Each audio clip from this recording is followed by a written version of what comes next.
Waalaikumsalam warahmatullahi wabarakatuh. Kamu?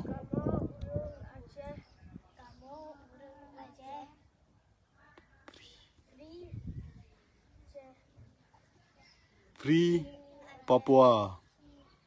Free Papua.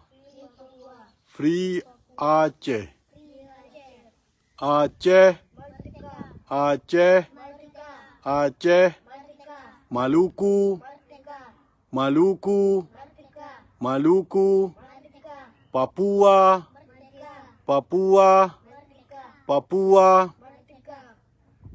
Terima kasih. Assalamualaikum warahmatullahi wabarakatuh. Waalaikumsalam warahmatullahi wabarakatuh.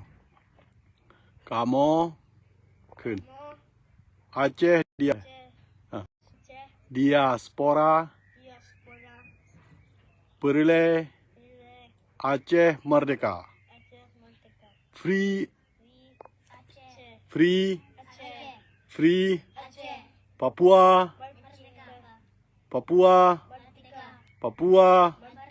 Maluku. Terima kasih. Assalamualaikum warahmatullahi wabarakatuh. Moronyo 27 Mai 2020. Hari ini tanggal 27 Mai 2023, kami atas nama Aceh Diaspora yang bergabung dengan Aceh Sumatera Kultu, juga bergabung dengan Aceh Sumatera National Liberation Front. Kami menuntut pihak Indonesia atas pengurasan harta bumi Aceh, khususnya di Betong Ati. Kami menuntut pihak-pihak TNI yang mencoba memaksa rakyat jelata untuk pindah di Betong Ati, beserta untuk merusak alam Aceh. Kami mengharap kepada bangsa-bangsa internasional untuk mengadili persoalan yang ada di Aceh. Di Aceh sekarang yaitu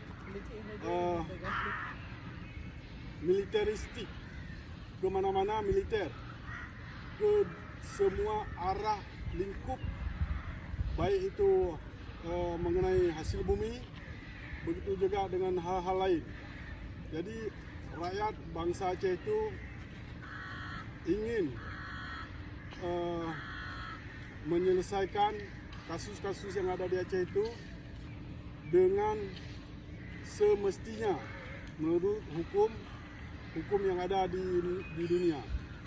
Sekali lagi, kami atas nama Aceh Diaspora menuntut pihak Indonesia yang telah menguras harta bumi Aceh dan memaksa kehendaknya melalui militeristik. Terima kasih. Assalamualaikum warahmatullahi wabarakatuh. Free Aceh. Free Papua. Free Maluku. Assalamualaikum warahmatullahi wabarakatuh. Waalaikumsalam warahmatullahi wabarakatuh. Kamu Aceh Diaspora. Aceh Diaspora.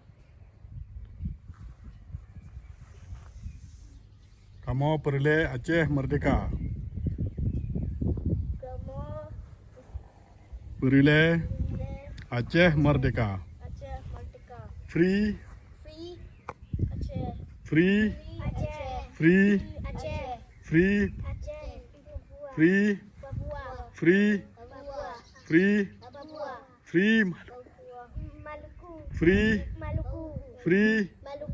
Aceh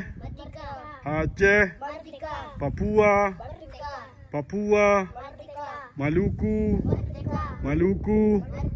Terima kasih. Assalamualaikum warahmatullahi wabarakatuh. Waalaikumsalam warahmatullahi wabarakatuh.